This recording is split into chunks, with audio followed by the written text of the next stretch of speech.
Quand je marche dans la vallée de l'ombre de la mort, je ne crains aucun mal, car tu es avec moi. Psaume 23, verset 4. Ces mots résonnent comme un cri éternel de l'âme humaine qui, dans ses moments les plus sombres, découvre une vérité bouleversante.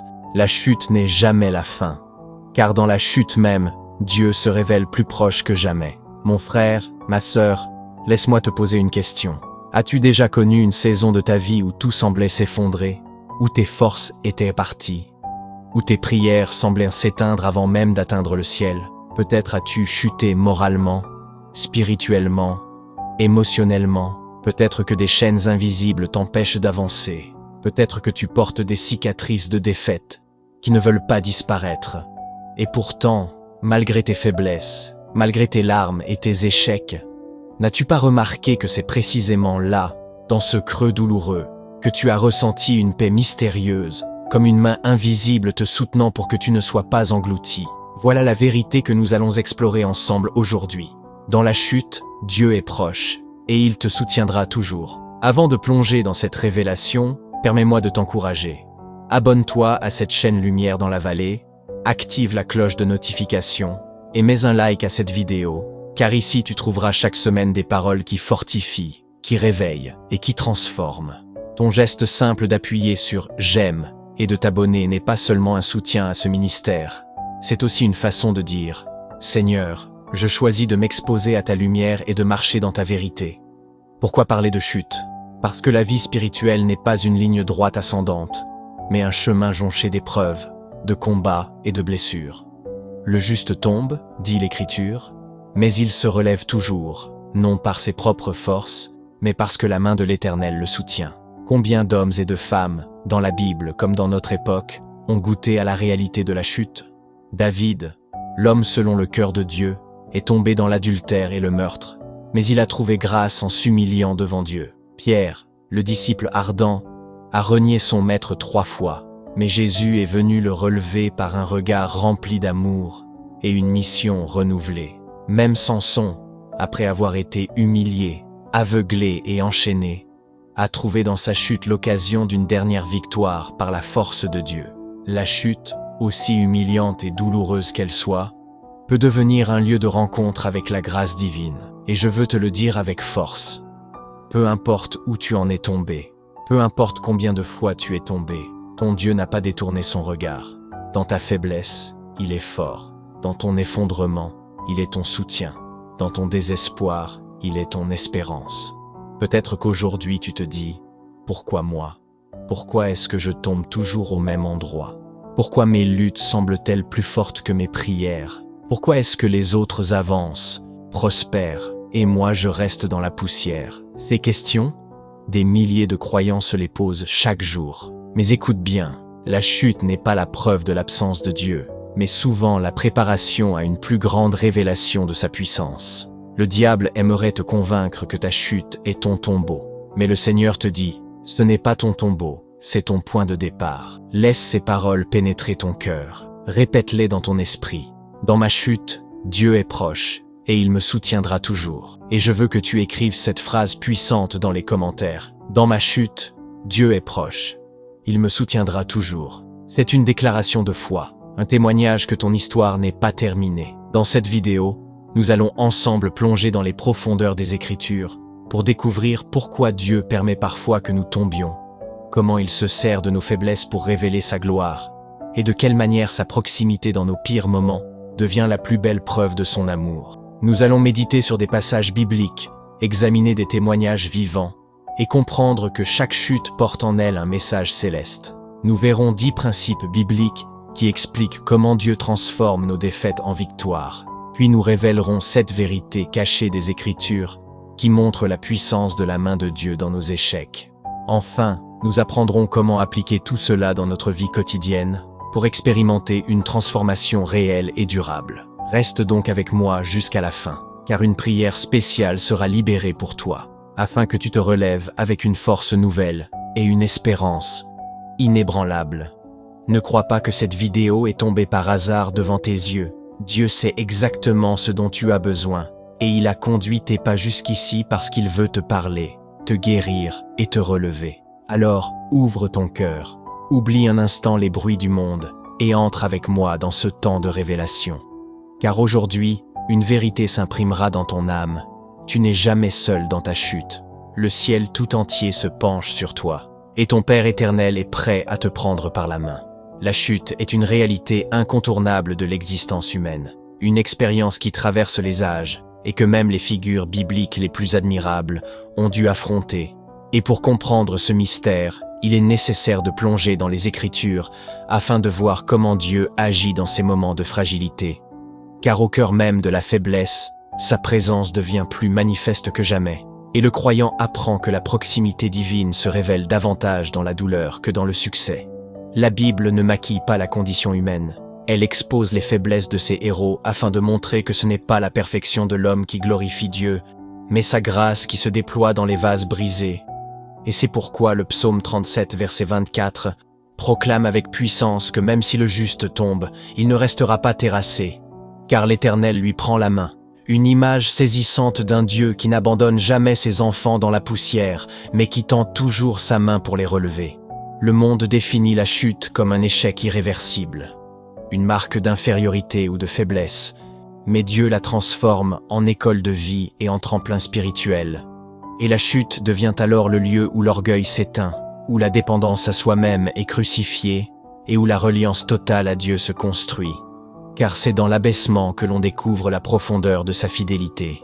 Lorsque l'on parcourt les récits bibliques, on est frappé par le nombre d'hommes et de femmes qui ont chuté mais qui ont trouvé dans leur effondrement la plus grande révélation de la proximité de Dieu. David, roi oint, l'homme selon le cœur de Dieu, a pourtant succombé au piège du désir en convoitant Bethsabée et en allant jusqu'à orchestrer la mort de son mari Uri. Cette chute aurait pu le disqualifier à jamais, mais dans son brisement, il a crié à Dieu, et le psaume 51 devient le témoignage universel du cœur contrit. Ô Dieu, crée en moi un cœur pur, renouvelle en moi un esprit bien disposé. Loin de l'anéantir, cette chute a ouvert la voie à une compréhension plus profonde de la miséricorde divine. Ainsi, David n'a pas été défini par son péché, mais par sa repentance et par la grâce qu'il a relevée. De même, Pierre, le disciple fougueux qui promettait fidélité, est tombé en reniant son maître 3 fois. Et pourtant, ce reniement n'a pas été le point final de son histoire. Lorsque Jésus ressuscité est revenu vers lui au bord du lac de Tibériade, il ne l'a pas rejeté, mais lui a confié la mission de paître ses brebis, transformant sa honte en appel renouvelé. Le regard de Jésus ce soir-là n'était pas un regard de condamnation, mais un regard de restauration. Et c'est ce regard que chacun de nous reçoit dans ses chutes les plus sombres. Jonas aussi a chuté, non pas dans un péché moral flagrant, mais dans la rébellion et la fuite, refusant d'obéir à l'ordre divin d'aller à Ninive. Sa chute l'a conduit dans le ventre d'un grand poisson, lieu symbolique d'enfermement et de désespoir. Mais là encore, Dieu n'a pas retiré sa main, et Jonas est sorti de cette épreuve avec une obéissance renouvelée. Samson, qui avait reçu une force surnaturelle, est tombé dans la séduction et a trahi sa consécration. Sa chute l'a conduit à l'humiliation, aux chaînes et à l'aveuglement, mais au dernier moment, Dieu a entendu sa prière et lui a donné une victoire finale qui a marqué l'histoire d'Israël. Ces récits ne sont pas des histoires de désastre définitif, mais de restauration, et ils prouvent que la chute n'est jamais le dernier mot lorsque Dieu est impliqué. Jésus lui-même a enseigné à travers ses paraboles que la chute, loin d'être une condamnation éternelle, peut être le prélude à une rencontre bouleversante avec la miséricorde du Père. Le Fils prodigue est l'image la plus parlante.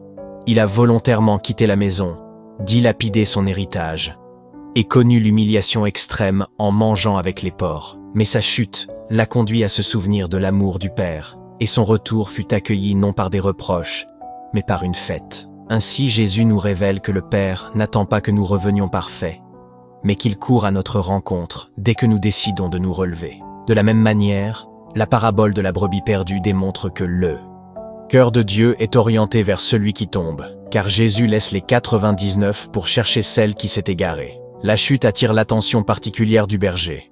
Et dans cette attention, le croyant découvre la proximité divine comme jamais auparavant. L'histoire de la femme adultère accusée devant Jésus illustre aussi cette vérité. Les hommes voulurent sa mort, Mais Jésus l'a relevé en disant « Je ne te condamne pas non plus. Va et ne pêche plus. » Là encore, la chute est transformée en point de départ d'une vie nouvelle. Même le regard que Jésus a posé sur Pierre au moment de son reniement est une preuve de cette proximité dans la chute. Un regard non de jugement mais de compassion qui restaure l'identité et prépare l'apôtre à devenir une colonne de l'Église. La théologie de la chute et de la grâce parcourt toute la Bible et éclaire la marche du croyant. Proverbe 24, verset 16, déclare que le juste tombe 7 fois, mais se relève toujours, ce qui signifie que la chute n'est pas l'apanage des impies, mais qu'elle fait partie du chemin même du juste. 7 symbolise la répétition, la plénitude, et montre que Dieu ne se lasse pas de relever son enfant. L'apôtre Paul lui-même, malgré son zèle, reconnaît avoir une écharde dans la chair, une faiblesse que Dieu n'a pas enlevée malgré ses supplications. Et c'est dans cette faiblesse que Paul reçoit une révélation capitale. « Ma grâce te suffit, car ma puissance s'accomplit dans la faiblesse. » Ainsi, au lieu de fuir la chute, Paul apprend à se glorifier dans ses infirmités, car elles deviennent la scène sur laquelle la puissance de Dieu se manifeste. Job est un autre exemple frappant. Bien qu'il soit décrit comme intègre, il a chuté dans une épreuve dévastatrice, perdant ses biens, sa santé et ses enfants. Ses amis ont cru qu'il était puni, mais Job a découvert dans sa souffrance une révélation plus grande de Dieu. « Mon oreille avait entendu parler de toi, maintenant, mon œil t'a vu. » La chute de Job n'était pas un jugement, mais une invitation à une intimité plus profonde. Enfin, la croix de Jésus est l'expression ultime de cette dynamique divine. Aux yeux des hommes, elle fut une chute, un échec, une mort ignominieuse. Mais dans cette descente aux enfers, Dieu préparait la victoire de la résurrection, prouvant que même l'abîme le plus profond peut être transformé en triomphe éternel. Aujourd'hui pourtant, cette vérité biblique est souvent mal comprise ou négligée. Dans nos églises modernes marquées par la culture de la performance, beaucoup pensent que tomber est synonyme d'être rejeté de Dieu, et ils vivent leur foi comme une course à la perfection où l'erreur n'est pas permise. Cela conduit à la culpabilité et à la honte, et l'ennemi en profite pour condamner, enfermant les croyants dans le désespoir. Mais ce que Satan utilise pour détruire, Dieu l'utilise pour bâtir. La culpabilité dit « Tu as chuté, tu es fini », mais la grâce dit « Tu as chuté, je vais te relever ». Beaucoup abandonnent parce qu'ils craignent le jugement des hommes plus que le regard de Dieu, oubliant que Jésus a dit qu'il n'était pas venu pour juger le monde, mais pour le sauver. Le manque de compréhension de la grâce est dramatique, car tant que la grâce est réduite à un concept abstrait et non expérimenté comme une puissance de relèvement, la chute reste perçue comme une malédiction au lieu d'être vue comme une opportunité de transformation. Pourtant, la Bible répète encore et encore que Dieu est proche de ceux qui ont le cœur brisé et qu'il ne méprise pas un esprit contrit. C'est donc dans ce contexte que nous devons apprendre à regarder nos chutes, non pas comme des fins définitives, mais comme des processus divins. Comme une semence qui tombe en terre pour porter du fruit, le croyant doit accepter que certaines chutes sont nécessaires pour que la gloire de Dieu se manifeste. Dans ces instants d'humiliation et de douleur, Dieu travaille en profondeur, brisant l'orgueil, purifiant les motivations et préparant un cœur humble et dépendant. Jacob en est un exemple. Après une vie marquée par la ruse, il a chuté dans la peur de son frère Ésaü. Et dans la nuit, il a lutté avec Dieu. Sa hanche brisée symbolise sa chute, mais c'est dans ce brisement qu'il a reçu un nouveau nom, Israël, et une nouvelle destinée. Ainsi, la chute n'est pas seulement une expérience de douleur, elle est le lieu où Dieu nous rencontre, nous transforme et nous propulse vers notre véritable identité. La chute devient alors un terrain d'apprentissage où Dieu révèle la profondeur de sa pédagogie divine, car il n'est pas un juge qui observe de loin pour condamner, mais un père qui s'approche pour corriger, relever et restaurer. Et c'est ce que beaucoup de croyants doivent comprendre, afin de sortir de la culpabilité destructrice et entrer dans la liberté de la grâce, car sans cette révélation, la foi devient un fardeau insoutenable. La culture de la performance spirituelle qui domine dans bien des assemblées conduit à cacher ses faiblesses plutôt qu'à les exposer devant le Seigneur. Mais Jésus n'a jamais appelé ses disciples à porter un masque de perfection. Il les a appelés à porter leur croix, c'est-à-dire à accepter leur faiblesse pour que sa puissance s'y manifeste. Et c'est pourquoi l'apôtre Paul affirme qu'il se glorifie dans ses infirmités, car c'est dans ces lieux de chute apparente que Christ devient visible. La chute nous apprend aussi à dépendre de la communauté de foi, car un croyant isolé risque de rester au sol, alors que l'Église est appelée à être un lieu de relèvement mutuel. Et l'Écriture enseigne dans Galates chapitre 6 verset 1, « Frères, si un homme vient à être surpris en faute, vous qui êtes spirituels, redressez-le avec un esprit de douceur, rappelant que la mission du corps de Christ n'est pas d'écraser celui qui tombe, mais de tendre la main avec humilité, car chacun est vulnérable et susceptible de chuter à son tour. » Cette perspective biblique change la manière dont nous regardons la chute, car elle devient non pas une honte, mais une invitation à expérimenter la solidarité du peuple de Dieu et la miséricorde du Père. Il est crucial de comprendre que dans chaque chute se cache une leçon spirituelle unique et personnelle, car Dieu utilise nos défaillances comme un miroir pour révéler ce qui doit être transformé, et il nous conduit dans un processus où chaque cicatrice devient un témoignage. Chaque blessure, une opportunité de guérison. Chaque échec, une marche supplémentaire vers la maturité spirituelle. Ainsi, la chute révèle souvent des zones de notre cœur que nous ignorions. L'orgueil, l'attachement au péché, la confiance en nos propres forces. Et Dieu permet parfois que nous tombions afin que nous voyions ce que nous refusons de reconnaître. Cette vérité est confirmée dans la vie de Pierre, car sans son reniement, il n'aurait jamais réalisé l'étendue de sa faiblesse et n'aurait jamais pu devenir un berger compatissant pour le troupeau. C'est pour cela que les leaders spirituels les plus marqués par la grâce sont souvent ceux qui ont chuté profondément, car ayant goûté à la miséricorde divine, ils deviennent capables d'accompagner les autres avec patience et compréhension. La proximité de Dieu dans la chute se manifeste aussi par sa parole vivante qui éclaire nos ténèbres. Dans le psaume 139, David proclame que même s'il descendait au séjour des morts, Dieu serait encore là. Et cela signifie qu'il n'existe aucun lieu, aucune situation, aucun échec qui puisse nous séparer de sa présence. Cette vérité est reprise par Paul dans Romains chapitre 8. Rien ne pourra nous séparer de l'amour de Dieu manifesté en Jésus-Christ, ni la tribulation, ni la détresse, ni les chutes successives, car l'amour divin ne dépend pas de notre performance, mais de sa fidélité éternelle. Cette certitude est la clé qui libère le croyant de la peur du rejet et qui l'encourage à se relever encore et encore. Pourtant, beaucoup de croyants luttent avec une vision déformée de Dieu, influencés par des expériences religieuses ou familiales où la chute entraînait le rejet, la punition ou l'humiliation. Ils projettent ces images humaines sur Dieu et pensent qu'il agit de la même manière, mais l'Évangile renverse cette mentalité. Jésus ne rejette pas. Il accueille, il ne condamne pas, il restaure, il ne se détourne pas, il s'approche. Le Christ s'est toujours identifié aux faibles, aux rejetés, aux pécheurs, et sa mission terrestre consistait à rechercher et sauver ceux qui étaient perdus, ce qui signifie que sa proximité est maximale là où la détresse est la plus grande.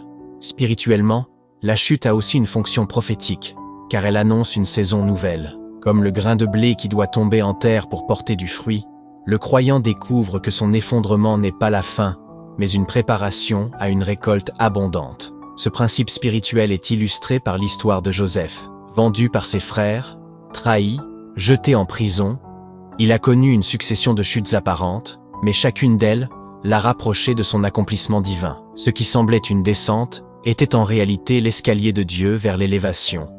Et lorsqu'il fut établi gouverneur d'Égypte, il put dire à ses frères, « Vous aviez médité de me faire du mal. Dieu l'a changé en bien. » Ainsi la chute peut devenir la matrice d'une destinée plus grande que celle que nous avions imaginée. Le croyant d'aujourd'hui doit donc apprendre à voir sa chute, non pas comme un scandale, mais comme une invitation, car chaque effondrement est une occasion de se rapprocher de Dieu et de découvrir un aspect inédit de sa fidélité. Le danger n'est pas de tomber, le danger est de rester au sol, car celui qui refuse de se relever par honte ou incrédulité se prive de la main tendue de Dieu. C'est pourquoi il est vital de proclamer, même au plus profond de l'échec, « Seigneur, je crois que tu es encore là. Je crois que tu me relèveras. » Cette confession de foi attire la grâce et ouvre la porte à la restauration. Enfin, la chute doit être comprise dans une perspective eschatologique. Elle n'est pas l'ultime mot de notre histoire, car la victoire finale appartient à Dieu. Même si un croyant tombe encore et encore, son avenir n'est pas défini par ses erreurs, mais par la promesse de résurrection. De la même manière que Jésus a transformé la croix, instrument de honte et de chute ultime, en symbole éternel de victoire, il transformera les chutes de ses enfants en témoignages de sa gloire. C'est pourquoi Apocalypse 12 déclare que les saints l'ont vaincu à cause du sang de l'agneau et de la parole de leur témoignage. Car ce témoignage inclut non seulement leur victoire, mais aussi leur chute et la façon dont Dieu les a relevés. Ainsi, le contexte biblique et spirituel de la chute nous enseigne une vérité capitale. La chute fait partie intégrante du cheminement avec Dieu. Elle révèle nos faiblesses, mais elle révèle encore plus sa force.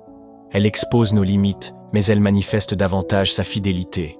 Elle nous brise, mais elle nous reconstruit selon son plan. Elle n'est pas un signe d'abandon, mais une preuve de la proximité divine. Car dans l'ombre la plus épaisse, sa lumière resplendit.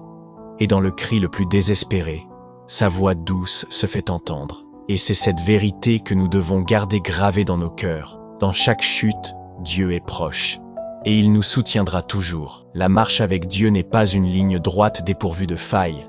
Elle est un chemin fait de sommets et de vallées, de victoires éclatantes et de chutes douloureuses. Mais dans chacune de ces chutes se trouvent des trésors spirituels qui deviennent des clés pour avancer plus loin dans la foi et pour comprendre la profondeur de la grâce divine. Le premier principe biblique que nous devons saisir est que la chute révèle notre fragilité humaine et rappelle notre dépendance totale à Dieu.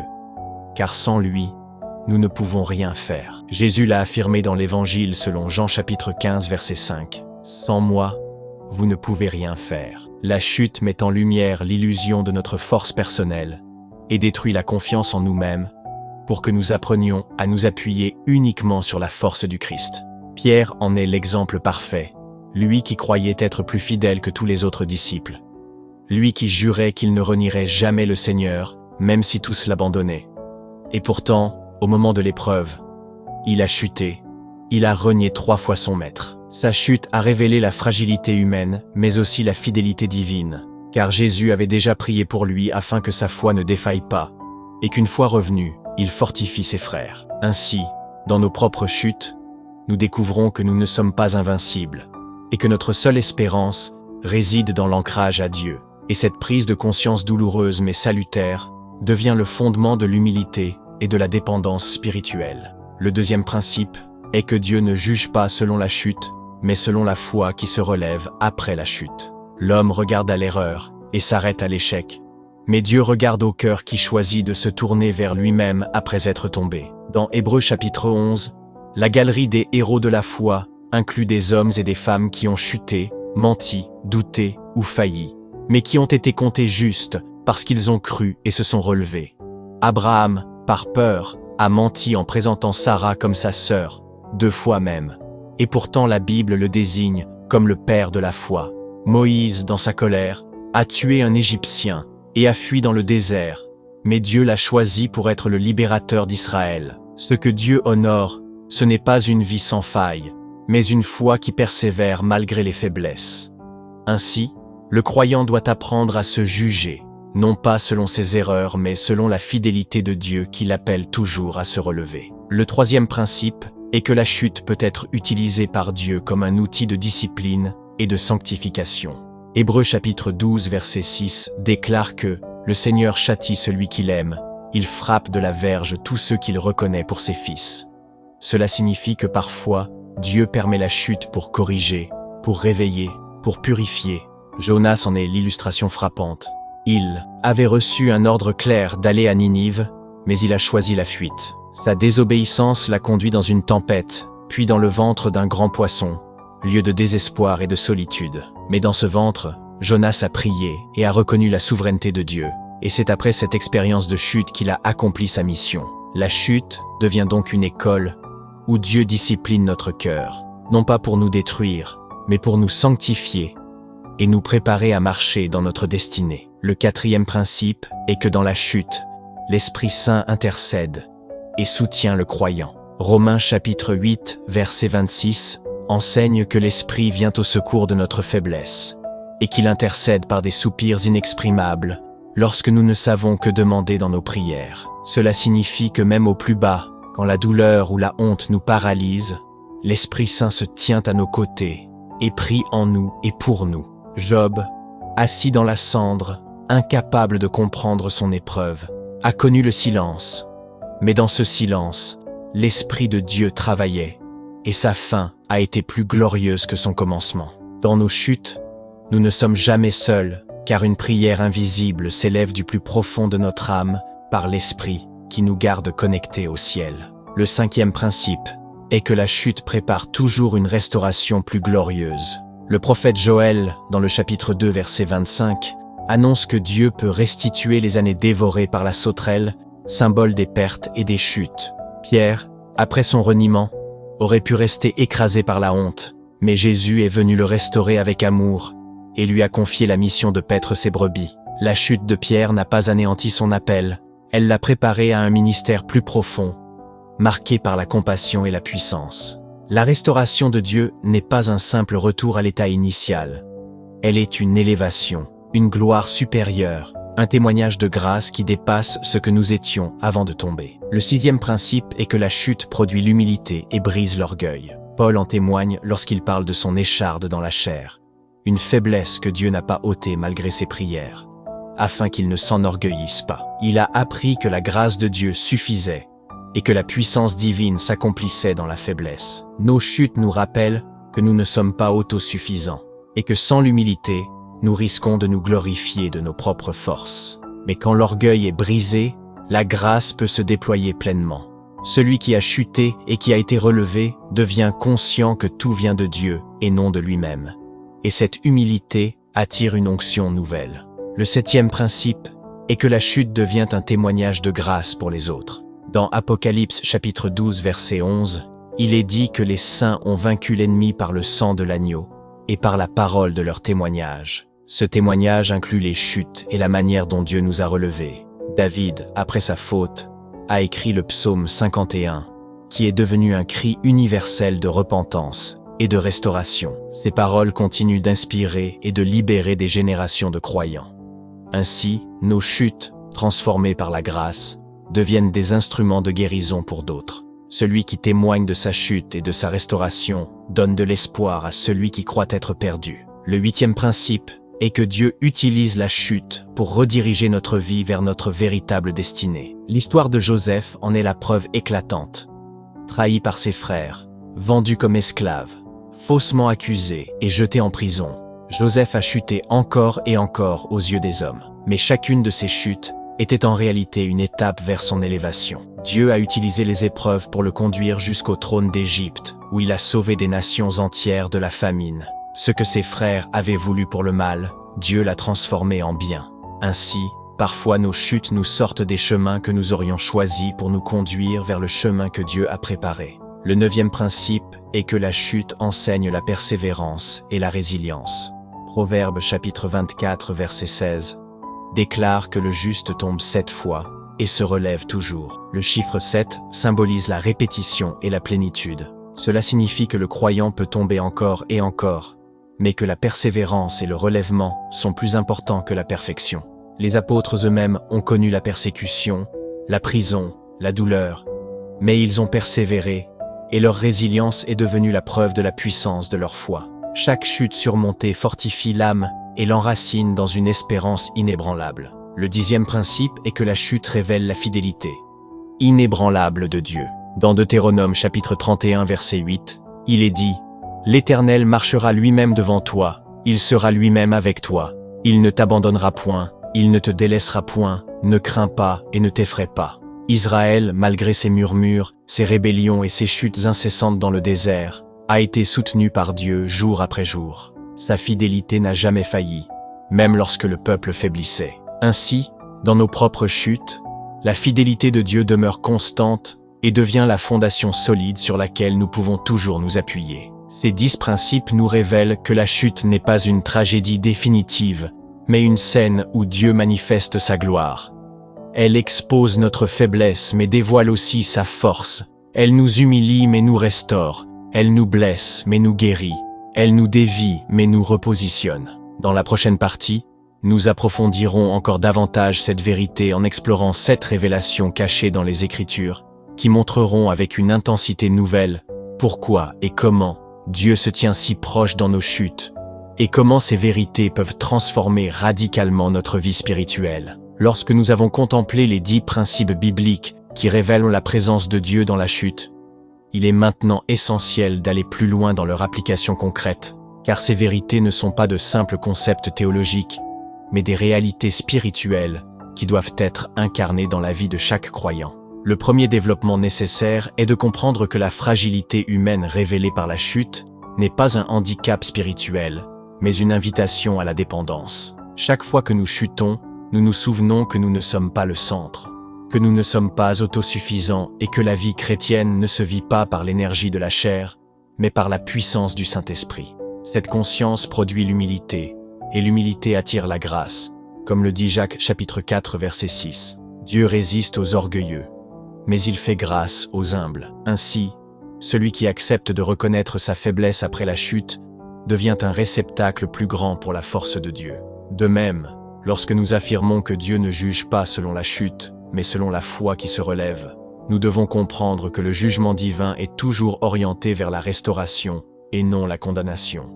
C'est pourquoi Jésus a déclaré à Nicodème dans Jean chapitre 3 verset 17 « Dieu n'a pas envoyé son Fils dans le monde pour qu'il juge le monde, mais pour que le monde soit sauvé par lui. » Cela change radicalement notre perspective, car au lieu de fuir Dieu après une chute, nous devons courir vers lui, sachant qu'il est le seul capable de transformer notre échec en victoire. Il est aussi vital de saisir que la discipline divine dans la chute n'est pas une punition arbitraire, mais un acte d'amour. Hébreux chapitre 12 souligne que si nous sommes corrigés, c'est la preuve que nous sommes enfants de Dieu, car un père corrige toujours ceux qu'il aime. La discipline ne nous détruit pas, elle nous forme, et si nous la recevons avec foi, elle produit une paix et une justice durable. Jonas n'a pas été avalé par le poisson pour être anéanti, mais pour être redirigé, et c'est précisément dans son lieu de chute qu'il a retrouvé l'élan pour accomplir la mission divine. De la même manière, nos chutes peuvent être des prisons temporaires, où Dieu façonne notre caractère et purifie nos intentions. Le rôle de l'Esprit Saint dans la chute est un mystère glorieux, car il intercède même quand nous sommes incapables de formuler une prière. Quand nos mots s'éteignent et que nos larmes deviennent notre langage, l'Esprit prend le relais et présente nos soupirs au Père. Cette vérité doit rassurer chaque croyant, même dans le silence le plus profond de la honte ou du découragement. Une prière continue d'être élevée au ciel, et Dieu n'est jamais sourd au gémissement de son esprit en nous. La restauration plus glorieuse qui suit la chute doit être proclamée avec audace. Pierre n'a pas été seulement restauré, il a été propulsé dans une dimension nouvelle, car celui qui avait renié a ensuite prêché à Jérusalem, et 3000 âmes ont été sauvées. Ainsi, Dieu ne restaure pas simplement pour nous ramener au niveau précédent. Il nous élève à un niveau supérieur. C'est une loi spirituelle.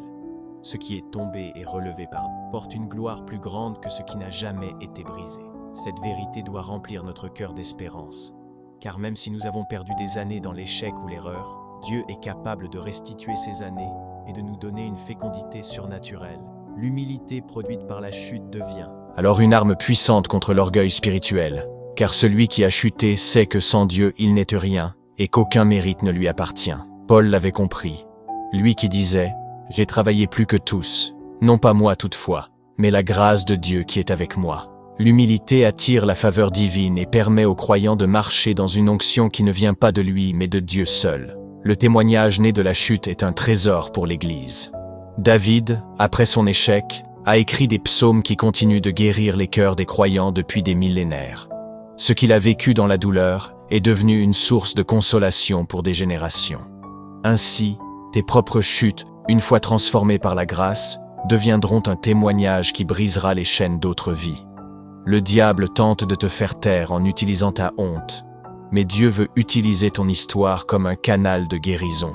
C'est pourquoi il est important de ne pas cacher éternellement ses chutes, mais de témoigner lorsque la guérison est venue. Car la parole du témoignage est une arme spirituelle puissante. La redirection opérée par Dieu à travers la chute doit aussi être comprise comme une stratégie divine. Joseph n'aurait jamais choisi d'être esclave ni prisonnier, mais ses chutes apparentes l'ont conduit au centre du plan de Dieu. De même, nos échecs peuvent être des portes qui ferment des chemins dangereux pour nous orienter vers l'appel que Dieu a préparé. Nous devons apprendre à voir dans chaque chute une opportunité de réorientation et non seulement une tragédie. La persévérance enseignée par la chute est aussi une vertu indispensable. Le juste ne se définit pas par son absence de chute, mais par sa capacité à se relever. La foi chrétienne est une foi de résilience, car chaque relèvement est une victoire sur l'ennemi. Les apôtres persécutés, battus et emprisonnés ne se sont pas arrêtés. Ils ont persévéré, et leur endurance a porté un fruit éternel. De même, chaque croyant doit embrasser la persévérance comme une discipline quotidienne, sachant que les chutes ne sont pas des fins, mais des étapes. Enfin, la fidélité de Dieu révélée dans la chute est le sceau qui garantit que nous ne serons jamais abandonnés. Israël a chuté encore et encore dans le désert, mais Dieu ne les a jamais laissés mourir de faim ni de soif. Leur fidélité a vacillé, mais sa fidélité est restée inébranlable. C'est cette fidélité qui nous rassure aujourd'hui. Peu importe nos erreurs, nos faiblesses ou nos chutes, Dieu reste fidèle à sa promesse. Paul le déclare dans 2 Timothée chapitre 2 verset 13. « Si nous sommes infidèles, lui demeure fidèle, car il ne peut se renier lui-même. » Cette fidélité est l'encre de notre âme dans la tempête et l'assurance que nous pouvons toujours nous relever. Les 10 principes que nous avons explorés ne sont pas seulement des leçons théoriques, mais des réalités spirituelles à intégrer dans notre marche quotidienne. La chute révèle notre fragilité et produit l'humilité. Elle attire la grâce et manifeste la fidélité divine. Elle discipline, redirige, restaure et transforme. Elle n'est jamais une fin mais toujours un commencement, car chaque chute est une opportunité de se relever avec une force nouvelle. C'est pourquoi le croyant ne doit jamais se laisser définir par ses échecs, mais par la main de Dieu qui le relève. Et c'est dans cette main que se trouve la certitude de notre avenir. Reste donc attentif, car dans la prochaine section, nous plongerons dans 7 vérités cachées des Écritures, qui viendront approfondir et élargir cette révélation. Et tu verras encore plus clairement que dans chaque chute, Dieu est proche, et qu'il te soutiendra toujours. Après avoir exploré les 10 principes fondamentaux de la chute et du relèvement dans la section précédente, il est temps de plonger plus profondément dans la révélation des Écritures pour découvrir cette vérité cachée, des réalités spirituelles que l'on ne voit pas toujours au premier regard, mais qui sont essentielles pour comprendre la proximité de Dieu dans nos effondrements. Ces vérités ne sont pas de simples concepts, elles sont des perles de sagesse qui transforment le regard du croyant sur ses luttes, ses épreuves et ses faiblesses. La première vérité est que Dieu permet parfois la chute pour briser les idoles cachées dans notre cœur. Dans Ézéchiel chapitre 14 verset 3, le Seigneur dit que les hommes portent leurs idoles dans leur cœur et que ces idoles les éloignent de lui. La chute devient alors un miroir spirituel qui expose ce que nous chérissons en secret plus que Dieu lui-même. Israël en est l'exemple frappant. Chaque fois qu'il tombait dans l'idolâtrie, c'était l'occasion pour Dieu de rappeler à son peuple que lui seul est digne d'adoration. Quand nous chutons, ce n'est pas toujours parce que nous sommes faibles en surface, mais souvent parce qu'une force invisible, un faux appui, une idole cachée gouverne notre vie. Dieu permet parfois que nous nous écroulions pour que nous voyions l'inutile de ce à quoi nous nous accrochions. La chute brise ces idoles et nous ramène à la source de toute vie. Pour certains, l'idole est l'argent, pour d'autres la réputation, pour d'autres encore leur propre justice ou leur propre force. Lorsque tout s'écroule, nous découvrons que rien de cela ne peut nous sauver et que seule la grâce de Dieu demeure. Cette vérité est puissante, car elle change notre manière de voir l'échec. Il devient un scalpel divin qui extirpe de nos cœurs ce qui nous séparait de Dieu. La deuxième vérité cachée est que la chute révèle l'amour inconditionnel du Père. Jérémie chapitre 31 verset 3 proclame « Je t'aime d'un amour éternel, c'est pourquoi je t'attire avec bonté ». Ce n'est pas dans nos victoires que nous expérimentons pleinement cet amour, mais dans nos échecs. Le Fils prodigue est le témoignage parfait de cette réalité. Parti volontairement, ayant dilapidé l'héritage de son père, humilié au point de manger avec les porcs, il est revenu couvert de honte. Et c'est là que le Père a couru à sa rencontre, l'a embrassé, l'a revêtu, et a fait tuer le veau gras. Le Fils a découvert que l'amour du Père n'était pas conditionné à sa performance, mais à son identité de Fils. De la même manière, lorsque nous chutons, nous découvrons un amour qui ne se détourne pas, un amour qui ne se lasse pas, un amour qui accueille et restaure. C'est dans les pires moments de notre vie que la voix du Père résonne. « Tu es encore mon enfant, je ne t'abandonnerai pas ». Cette vérité est cachée pour beaucoup car l'ennemi essaye de convaincre que la chute annule l'amour de Dieu, mais la Bible montre le contraire. La troisième vérité est que la chute nous rend capables de compatir aux faiblesses des autres. Hébreux chapitre 4 verset 15 nous dit que nous avons un souverain sacrificateur qui peut compatir à nos faiblesses ayant été tenté en toutes choses comme nous. Jésus lui-même a connu la faim, la fatigue, la solitude. Et bien qu'il n'ait pas chuté, il a été confronté aux limites humaines. Mais nous, quand nous chutons, nous devenons plus doux, plus compatissants, moins prompts à juger. Moïse, qui avait tué l'Égyptien dans un excès de colère, est devenu ensuite l'homme le plus doux de la terre. Celui qui chute et qui est relevé devient un canal de consolation pour les autres. La compassion ne se développe pas dans la perfection, mais dans la conscience de notre fragilité. Celui qui a pleuré sa propre chute sait comment essuyer les larmes de ceux qui tombent. C'est pourquoi Dieu utilise nos chutes pour nous rendre capables d'aimer plus profondément et d'accompagner les autres dans leur relèvement. La quatrième vérité est que la chute n'annule pas l'appel de Dieu. Romains chapitre 11 verset 29 est clair. Les dons et l'appel de Dieu sont irrévocables. Cela signifie que même si nous chutons, l'appel de Dieu reste sur notre vie. Samson est l'exemple dramatique de cette vérité. Consacré dès le ventre de sa mère, il a chuté dans la séduction, a perdu sa force et sa vue, a été enchaîné et humilié. Mais dans sa dernière prière, Dieu a restauré sa force et lui a permis d'accomplir encore sa mission. De même, David a chuté, Pierre a chuté, mais aucun n'a perdu l'appel divin. Dieu ne retire pas son appel quand nous chutons. Il nous relève pour que nous accomplissions ce qu'il a prévu. Cette vérité est libératrice car elle brise la condamnation qui dit que nos erreurs nous disqualifient. Non, elle ne nous disqualifie pas. Elle nous prépare à exercer l'appel avec une profondeur plus grande. La cinquième vérité est que la chute révèle la puissance de la grâce plus que n'importe quel succès. Romains chapitre 5 verset 20 proclame « Là où le péché a abondé, la grâce a surabondé ». Paul en est l'exemple vivant. Lui qui persécutait l'Église, qui approuvait la mise à mort d'Étienne, est devenu l'apôtre de la grâce. Plus grande était sa chute, plus éclatante fut la grâce qui l'a relevé. Nos succès révèlent peu la grâce, car on peut toujours penser que nous les avons mérités. Mais nos chutes révèlent la grâce dans toute sa gloire, car nous savons que nous ne méritons rien, et que tout est don. Le témoignage de celui qui a chuté et qui a été relevé est plus puissant que celui qui n'a jamais connu de faille, car il manifeste la gloire de la grâce surabondante. La sixième vérité est que la chute nous apprend la vigilance et l'humilité spirituelle. Paul écrit dans 1 Corinthiens chapitre 10 verset 12 que celui qui croit être debout prenne garde de tomber. La chute enseigne la vigilance. Pierre, après avoir renié Jésus, est devenu un homme vigilant, attentif à ses propres faiblesses. La chute abat notre arrogance et nous rappelle que nous devons veiller et prier. Elle nous apprend à ne plus nous fier à nos émotions ou à nos forces, mais à rester dépendants du Saint-Esprit. L'orgueil précède la chute, mais l'humilité la suit, et cette humilité devient un rempart contre les chutes futures. Enfin, la septième vérité est que la chute prépare la gloire de la résurrection.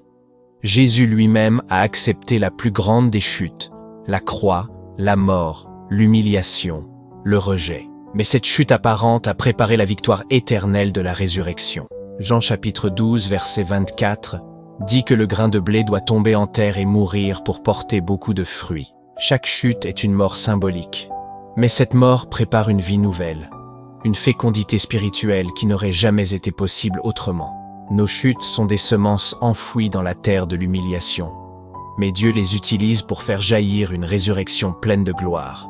C'est pourquoi il est dit que si nous mourons avec Christ, nous vivrons aussi avec lui. Cette vérité cachée transforme notre regard sur la chute. Elle nous montre que nos échecs ne sont pas des fins, mais des révélations, que nos effondrements sont des portails vers une gloire plus grande. Elle nous enseigne que Dieu utilise la chute pour briser nos idoles, pour manifester son amour inconditionnel, pour développer notre compassion, pour confirmer que son appel demeure, pour révéler la puissance de sa grâce, pour nous enseigner la vigilance et pour préparer la gloire de la résurrection. Si nous embrassons ces vérités, nous ne verrons plus nos chutes comme des tragédies, mais comme des étapes divinement orchestrées pour notre transformation. Ces vérités cachées ne sont pas seulement des révélations abstraites, elles sont des clés pratiques pour vivre et expérimenter la présence de Dieu au cœur même de nos chutes. Lorsque nous réalisons que Dieu permet parfois la chute pour briser nos idoles, nous commençons à comprendre que chaque échec apparent est une opération de délivrance. Israël est tombé à maintes reprises parce qu'il plaçait sa confiance dans les idoles de pierre, de bois ou de métal. Mais Dieu a utilisé ces chutes pour leur montrer que leur sécurité ne pouvait pas venir de faux dieux. Dans nos vies, lorsque nous chutons dans la dépendance à l'argent, à la reconnaissance, à la puissance ou même à notre propre perfection, Dieu nous permet de découvrir l'impuissance de ces idoles afin que nous revenions à lui. Cette prise de conscience nous délivre d'un esclavage invisible et nous rend libres de servir Dieu sans partage. Si tu as chuté dans un domaine où tu pensais être fort, considère que Dieu voulait briser une idole qui occupait sa place dans ton cœur. C'est une grâce cachée que de perdre ce qui nous éloigne du Seigneur, car même dans la douleur de la chute, le Père prépare une liberté plus grande. La révélation de l'amour inconditionnel du Père est peut-être la plus bouleversante des vérités. Lorsque le Fils prodigue est revenu, il ne s'attendait pas à une accolade.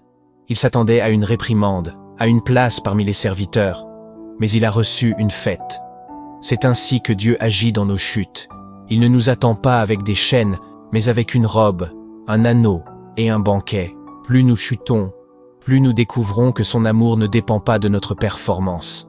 C'est dans l'abîme de notre honte que brille le plus l'éclat de son amour éternel.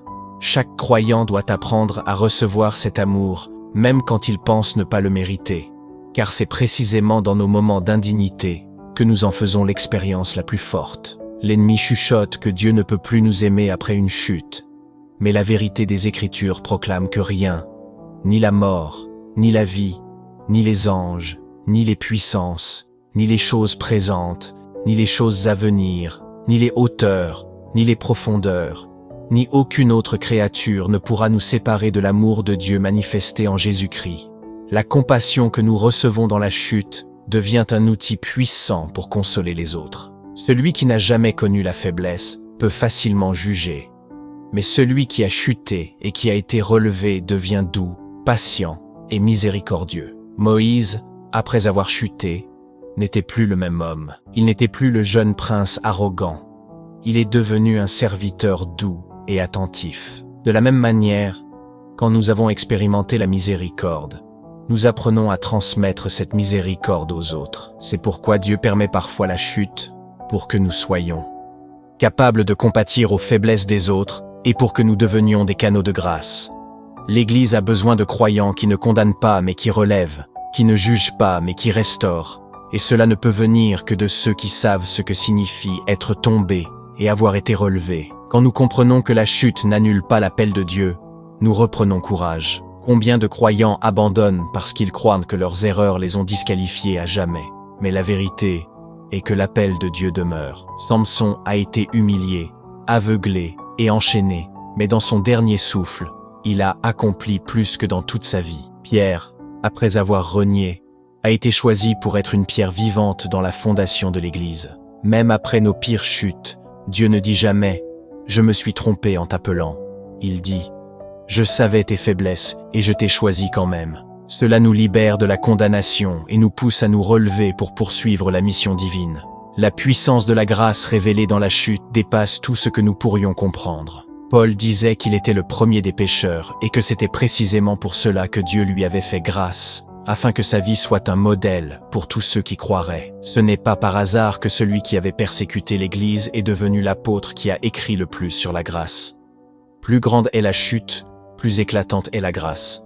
C'est pourquoi il est si important de ne pas cacher éternellement nos échecs, car ils sont des scènes où la gloire de la grâce a été manifestée. Quand nous témoignons de la grâce qui nous a relevés, nous glorifions Dieu plus que par nos réussites personnelles. La vigilance apprise dans la chute est une école essentielle. Celui qui est tombé apprend à ne plus se reposer sur ses propres forces. Pierre, après son reniement, est devenu vigilant. Il savait que sa force ne suffisait pas. Il a appris à veiller et à prier. La chute nous apprend la prudence spirituelle. Elle nous enseigne à garder nos cœurs et à marcher dans l'humilité. Elle nous rappelle que nous sommes vulnérables et que nous avons besoin chaque jour du secours de Dieu. Celui qui croit être debout doit veiller, car l'ennemi rôde, et la chute passée est un avertissement qui devient un guide pour l'avenir. Enfin, la chute prépare toujours une gloire plus grande, celle de la résurrection. La croix était une chute, la plus grande humiliation, mais elle a préparé la résurrection, la plus grande victoire. Jésus est tombé dans les mains des hommes, rejeté, crucifié, mais il s'est relevé dans la gloire éternelle. De même, chaque chute que nous traversons, chaque mort symbolique, prépare une vie nouvelle. Comme le grain de blé qui meurt pour porter beaucoup de fruits, nos échecs deviennent des semences enfouies qui produiront une moisson spirituelle. Le croyant qui comprend cela n'a plus peur de la chute, car il sait qu'après la nuit vient le matin, après la mort vient la vie, après l'humiliation vient la gloire. En résumé, ces 7 vérités cachées révèlent que la chute est toujours un lieu de révélation divine. Elle brise nos idoles, elle révèle l'amour du Père, elle développe la compassion, elle confirme que l'appel demeure, elle manifeste la puissance de la grâce, elle nous enseigne la vigilance et elle prépare la gloire de la résurrection. Si nous acceptons de voir nos échecs à travers ces vérités, nous cesserons de nous accabler et nous commencerons à voir chaque chute comme une étape dans le plan de Dieu. Nous comprendrons que dans chaque effondrement se cache une opportunité de transformation et que dans chaque larme se cache une semence de résurrection. C'est pourquoi le croyant peut dire avec assurance « Même si je tombe, Dieu est proche, il me soutiendra toujours ». Et cette déclaration devient une arme spirituelle contre le découragement et une prophétie de victoire pour l'avenir. Dans la prochaine section, nous entrerons dans l'application pratique et la transformation spirituelle, afin de comprendre comment ces vérités peuvent être vécues chaque jour et comment elles peuvent transformer nos prières, notre foi et notre marche avec Dieu. Après avoir contemplé le contexte biblique et les explications principales qui révèlent la proximité de Dieu dans nos chutes, il est temps de passer à la dimension la plus décisive de ce message, celle de l'application pratique et de la transformation spirituelle. Car une vérité non appliquée reste lettre morte, mais une vérité vécue devient puissance et délivrance. Nous ne voulons pas seulement accumuler des connaissances bibliques, nous voulons marcher dans une vie nouvelle, expérimenter la présence de Dieu au quotidien et voir comment, même au cœur de nos chutes, sa main nous soutient. Cette section a pour but de fournir des clés concrètes, spirituelles et pratiques, afin que chaque croyant puisse transformer ses échecs en tremplin de croissance et de transformation. La première application est de transformer la chute en lieu de prière sincère. Trop souvent, lorsque nous chutons, notre premier réflexe est de fuir Dieu par honte, comme Adam et Ève qui se sont cachés dans le jardin. Mais David nous montre un autre chemin. Après sa chute avec Bethsabée, il n'a pas fui la présence de Dieu. Il a écrit le psaume 51, un cri de repentance authentique. « Ô Dieu, crée en moi un cœur pur. Renouvelle en moi un esprit bien disposé. » Ce psaume est devenu le modèle d'une prière sincère dans la chute. L'application concrète est claire. Chaque fois que nous chutons, au lieu de nous cacher, nous devons nous tourner vers Dieu avec nos larmes, nos faiblesses et nos mots maladroits. La prière dans la chute ne doit pas être sophistiquée, elle doit être vraie. On peut dire à Dieu, « Seigneur, j'ai chuté, je suis brisé, mais je viens à toi parce que toi seul peux me restaurer. » Une pratique simple est de tenir un journal de prière dans lequel on écrit chaque fois que l'on tombe, non pour se condamner, mais pour témoigner du processus de relèvement. Ce journal devient une trace des fidélités de Dieu, car en relisant nos prières, nous verrons comment il nous a relevés encore et encore. Ainsi, la chute se transforme en autel de prière et non en tombeau de désespoir. La deuxième application est d'apprendre à recevoir la grâce, au lieu de s'enfermer dans la culpabilité. L'apôtre Paul proclame dans Romains chapitre 8 verset 1 « Il n'y a donc maintenant aucune condamnation pour ceux qui sont en Jésus-Christ. » La culpabilité est l'arme de l'ennemi pour nous maintenir au sol. Elle nous dit « Tu as chuté, tu n'as plus de valeur, Dieu ne veut plus de toi. » Mais la grâce dit « Tu es tombé, mais je t'ai pardonné, relève-toi. » Pierre aurait pu se suicider après avoir renié Jésus, comme Judas l'a fait. Mais au lieu de cela, il a accepté de recevoir le regard de Jésus, un regard de grâce qui l'a restauré. C'est ainsi qu'il a pu devenir un apôtre puissant. Concrètement, pour vivre cette application, il faut méditer quotidiennement des versets sur la grâce, comme Ésaïe chapitre 1 verset 18. « Venez et plaidons, dit l'Éternel. Si vos péchés sont comme le cramoisi, ils deviendront blancs comme la neige. » Il faut aussi apprendre à proclamer la vérité à haute voix. Lorsque l'accusation surgit, il faut dire « Je suis pardonné par le sang de Jésus.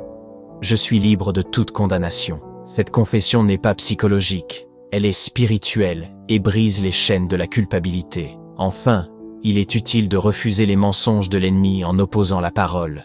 Lorsque Satan dit « Tu es fini », réponds Non, je suis une nouvelle créature en Christ. De cette manière, chaque chute devient une occasion d'expérimenter la grâce de Dieu d'une façon plus profonde. La troisième application est de cultiver la persévérance et la résilience. Proverbe chapitre 24 verset 16 nous rappelle que le juste tombe 7 fois et se relève toujours. Le chiffre 7 symbolise la répétition et la plénitude. Cela signifie que même si nous tombons souvent, ce qui compte n'est pas le nombre de chutes, mais la capacité à se relever. Paul illustre cela dans 2 Corinthiens chapitre 4 versets 8 et 9. Nous sommes pressés de toute manière, mais non réduits à l'extrémité. Dans la détresse, mais non dans le désespoir. Persécutés, mais non abandonnés. Abattus, mais non perdus. La persévérance est une arme spirituelle plus puissante que la perfection. Concrètement, il faut apprendre à se relever par de petits pas. Après une chute, ne vise pas immédiatement des exploits spirituels, commence par revenir dans la prière, lire un psaume, demander pardon à quelqu'un si nécessaire. Chaque petit pas est une victoire.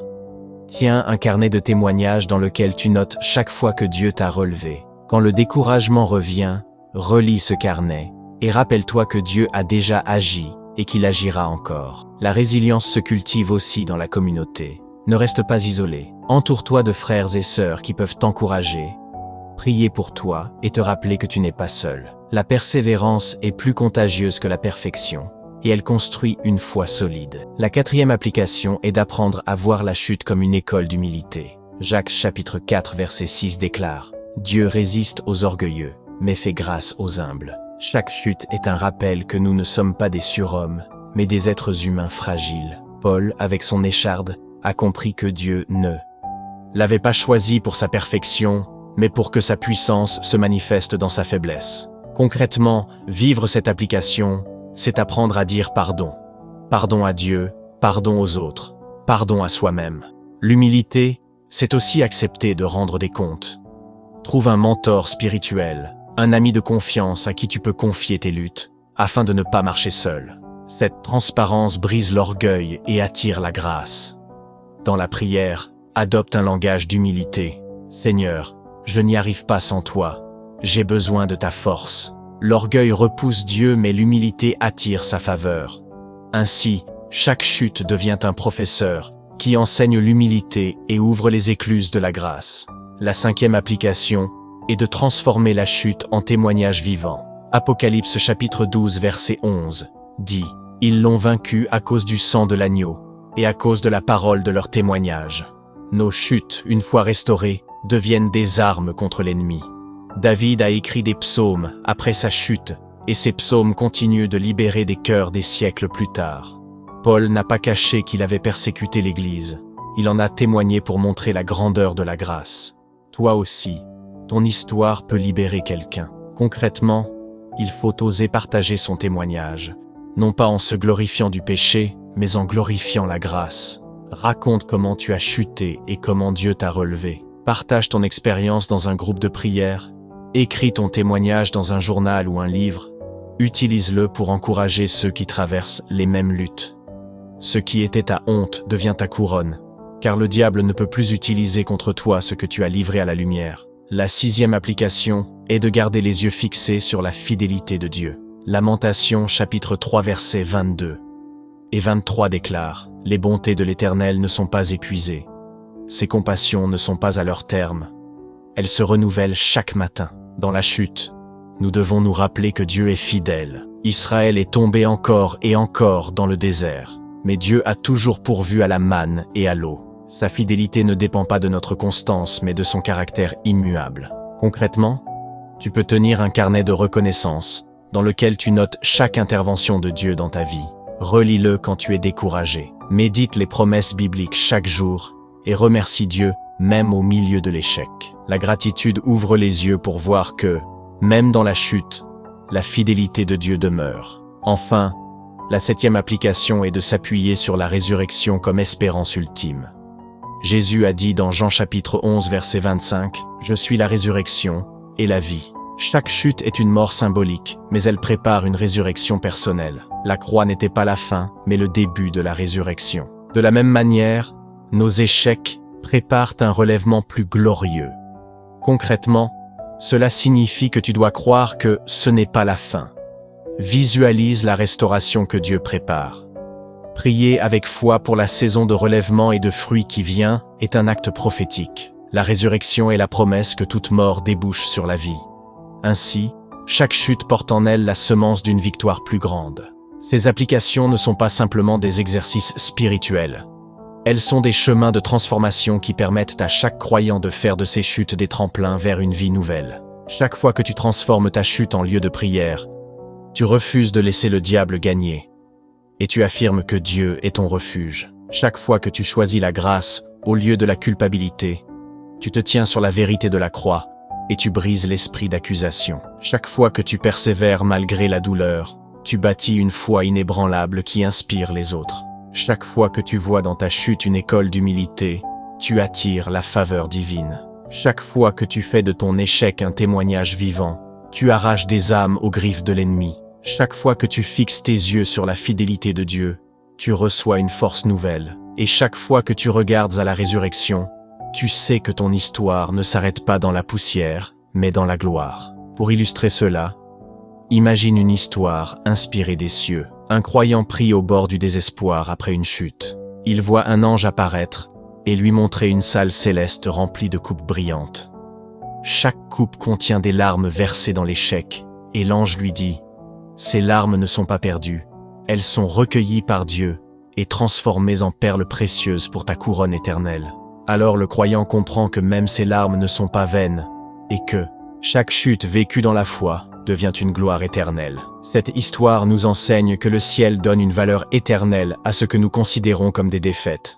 Ainsi, aucun effondrement n'est inutile. Chaque douleur est convertie en semence, chaque larme en perle de gloire. C'est pourquoi nous devons embrasser nos chutes, non pas avec fatalisme, mais avec espérance, car elles sont des lieux où Dieu agit en profondeur. Le plus grand danger n'est pas de tomber, mais de rester à terre. Tant que tu te relèves, tant que tu continues à prier, tant que tu refuses la condamnation, tant que tu persévères, tant que tu acceptes l'humilité, tant que tu témoignes de la grâce, tant que tu fixes tes yeux sur la fidélité divine, et tant que tu crois à la résurrection, tu es invincible, non par ta force, mais par celle de ton Dieu. Et cela nous conduit à une conclusion puissante. La transformation spirituelle ne se produit pas en évitant les chutes, mais en les traversant avec Dieu. Elles deviennent des lieux saints, où sa gloire se manifeste, des écoles où son esprit nous forme, des autels où son amour est proclamé. Alors retiens ceci, chaque fois que tu tombes, ne regarde pas à la poussière mais à la main qui se tend pour te relever. Chaque fois que tu échoues, ne regarde pas à ta honte, mais à la croix qui proclame ton pardon. Chaque fois que tu te sens brisé, ne regarde pas à tes ruines, mais à la résurrection qui s'approche. Voilà l'application pratique ultime. Apprendre à voir la chute comme une étape dans le plan divin. Un chemin vers la transformation. Un passage vers la gloire. Dans la prochaine et dernière section, nous résumerons toutes ces vérités avec puissance, et nous conclurons par une prière prophétique, afin que chaque croyant soit fortifié, encouragé et prêt à marcher avec assurance, sachant que même dans la chute, Dieu est proche et qu'il soutiendra toujours son enfant. Nous arrivons au terme de ce long voyage spirituel et prophétique, et ce moment n'est pas une simple conclusion, mais un sceau que le Seigneur veut apposer sur ton cœur, car la parole que tu as entendue n'était pas destinée à remplir ton intelligence seulement, mais à transformer ta vie. Et dans cette dernière section, il est temps de rassembler, d'affirmer, de proclamer et de sceller les vérités que nous avons reçues, afin qu'elles deviennent une lumière pour chaque jour de ton existence. Lorsque nous avons commencé ce message, nous avons déclaré avec force que dans la chute, Dieu est proche et qu'il te soutiendra toujours. Cette parole est la colonne vertébrale de tout ce que nous avons exploré, et elle doit résonner en toi comme une vérité éternelle que rien ni personne ne pourra effacer. Reviens un instant avec moi sur le chemin parcouru. Dans la première section, nous avons ouvert avec une parole biblique puissante et une introduction qui posait le cadre. La vie chrétienne n'est pas une marche sans faille, mais une route faite de luttes, de combats, de victoires et de chutes. Et pourtant, Dieu ne s'éloigne jamais de ses enfants. Au contraire, il se rapproche dans les moments de faiblesse. Dans la deuxième section, nous avons plongé dans le contexte biblique et spirituel, en contemplant la vie de David, de Pierre, de Jonas, de Samson et d'autres figures bibliques qui ont chuté et ont pourtant été relevées par la grâce divine. Nous avons vu que la chute n'est pas un accident qui surprend Dieu, mais une étape que son amour utilise pour manifester sa gloire. Dans la troisième section, nous avons découvert 10 principes bibliques fondamentaux qui nous enseignent que la chute révèle notre fragilité, que Dieu regarde à la foi qui se relève et non à la faute qui fait tomber, que la chute peut être une discipline qui sanctifie, que l'Esprit intercède dans nos faiblesses, que la restauration est toujours plus glorieuse que l'état initial, que l'humilité née de l'échec attire la grâce, que notre témoignage de relèvement devient une arme spirituelle, que nos chutes redirigent notre destinée, que la persévérance est plus puissante que la perfection, et que la fidélité de Dieu demeure même quand nous sommes infidèles. Dans la quatrième section, nous sommes allés plus loin encore en découvrant 7 vérités cachées des Écritures, des réalités profondes, qui montrent que Dieu permet parfois la chute pour briser nos idoles, que l'amour du Père se révèle dans nos échecs, que la chute nous rend capables de compatir aux autres, que l'appel de Dieu demeure malgré nos fautes, que la grâce brille davantage dans la chute que dans le succès, que l'échec nous enseigne la vigilance et l'humilité, et que chaque chute prépare la gloire de la résurrection. Dans la cinquième section, enfin, nous avons abordé les applications pratiques, en montrant comment transformer nos chutes en lieu de prière sincère, comment recevoir la grâce au lieu de rester dans la culpabilité, comment cultiver la persévérance et la résilience, comment faire de chaque chute une école d'humilité, comment transformer nos échecs en témoignages vivants, comment garder nos yeux fixés sur la fidélité de Dieu, et comment s'appuyer sur la résurrection comme espérance ultime. Nous avons compris que ces applications ne sont pas des théories, mais des armes spirituelles pour chaque jour. Aujourd'hui, dans cette conclusion, nous allons faire 3 choses. Rappeler et sceller ces vérités, proclamer des affirmations prophétiques sur ta vie et prier pour que Dieu te relève et te fortifie. Retiens ceci, tu n'es pas défini par tes chutes, mais par la main qui te relève. Tu n'es pas condamné par tes échecs, mais appelé par ta foi. Tu n'es pas abandonné dans la poussière, mais accompagné par la fidélité de ton Dieu. Dans les prochains instants, je vais proclamer des affirmations que tu peux répéter à haute voix, car la foi vient en entendant, et la puissance se manifeste dans la proclamation. Répète après moi, je ne suis pas défini par mes chutes, mais par l'amour de Dieu qui me relève.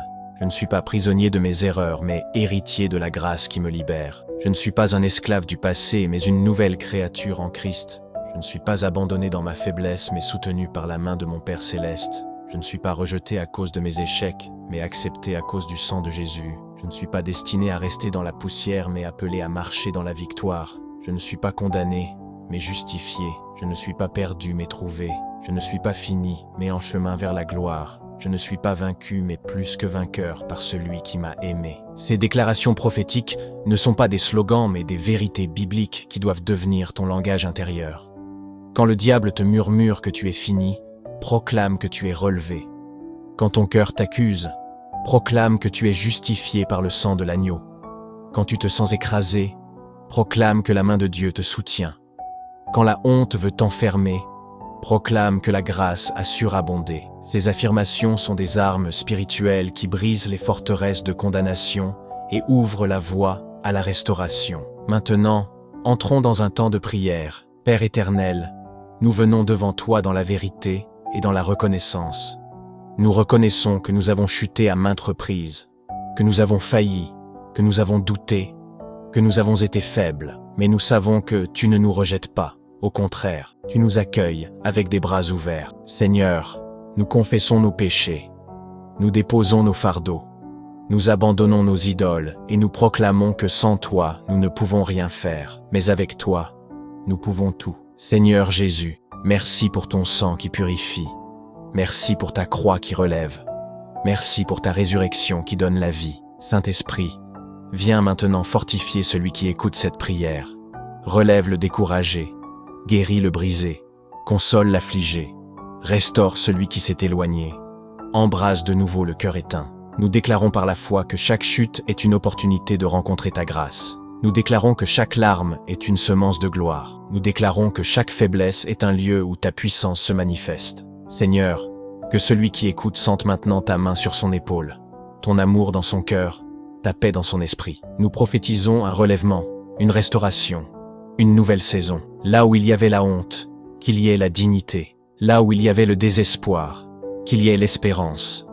Là où il y avait la mort, qu'il y ait la vie. Nous prions au nom puissant de Jésus-Christ, et nous disons Amen. Seigneur, nous avons prié, et nous avons proclamé ta fidélité. Mais il est nécessaire maintenant de sceller ces vérités dans l'esprit et dans le cœur de celui qui écoute, car la parole ne doit pas rester un écho lointain, mais devenir une semence vivante qui portera du fruit. C'est pourquoi je vais récapituler encore une fois d'une manière simple et prophétique ce que tu dois retenir de tout ce parcours spirituel. Premièrement, souviens-toi que dans chaque chute, Dieu est proche. Il n'est jamais loin. Il n'est jamais indifférent. Il marche à tes côtés et il te soutient toujours. Deuxièmement, rappelle-toi que la Bible est remplie d'hommes et de femmes qui sont tombés mais que Dieu a relevés pour sa gloire. Et que si David, Pierre, Jonas, Samson et tant d'autres ont trouvé la miséricorde, toi aussi tu peux la recevoir. Troisièmement, garde dans ton cœur les 10 principes bibliques fondamentaux qui ont montré que la chute est une école, un lieu de révélation et une opportunité de croissance spirituelle. Quatrièmement, médite les 7 vérités cachées qui ont dévoilé les profondeurs de la grâce et qui t'assurent que rien, pas même ton échec, ne peut annuler l'amour ni l'appel de Dieu. Cinquièmement, pratique chaque jour les applications concrètes que nous avons vues. Fais de tes chutes des prières, de tes faiblesses des témoignages, de tes échecs des tremplins, de tes douleurs des lieux d'humilité, de tes larmes des semences de gloire. Si tu retiens cela, tu marcheras dans la victoire même au cœur de la lutte. Et maintenant je proclame sur ta vie des affirmations prophétiques de clôture. Tu es relevé, tu es restauré, tu es lavé par le sang de l'agneau. Tu es appelé à marcher dans ta destinée. Tu es aimé d'un amour éternel. Tu es soutenu par la main puissante de Dieu. Tu es plus que vainqueur par celui qui t'a aimé. Tu es une lumière qui brillera même après la nuit la plus sombre. Tu es une voix qui témoignera de la grâce. Tu es une semence de résurrection qui portera beaucoup de fruits. Reçois ces paroles. Répète-les à haute voix. Laisse-les entrer dans ton âme et bâtir en toi une forteresse de foi. Maintenant, je veux prier encore pour que le Saint-Esprit scelle tout cela en toi. Seigneur, je t'élève ce frère, cette sœur qui a écouté jusqu'au bout ce message. Je prie que tu marques son cœur de ton sceau, que tu lui donnes la force de se relever chaque fois qu'il tombe, que tu fasses de ses épreuves des témoignages, de ses faiblesses des canaux de ta puissance, de ses larmes des semences de gloire. Je prie pour qu'il ne soit jamais esclave de la culpabilité, mais qu'il marche dans la liberté de la grâce. Qu'il ne reste jamais à terre, mais qu'il se relève toujours, qu'il ne doute jamais de ton amour, mais qu'il s'y repose chaque jour. Seigneur, entoure-le de ta paix, couvre-le de ton amour, remplis-le de ton esprit, au nom de Jésus-Christ. Amen. Et maintenant, je veux t'inviter à agir. Si ce message a touché ton cœur, abonne-toi à cette chaîne pour recevoir d'autres paroles qui fortifieront ta foi. Aime cette vidéo pour qu'elle puisse toucher plus de personnes. Et surtout, écris en commentaire cette phrase prophétique qui sera ta déclaration de foi. Dans ma chute, Dieu est proche et il me soutiendra toujours. Ce commentaire ne sera pas juste une écriture. Il sera un acte prophétique, une proclamation publique qui dit à l'ennemi que tu refuses la condamnation et que tu choisis la grâce.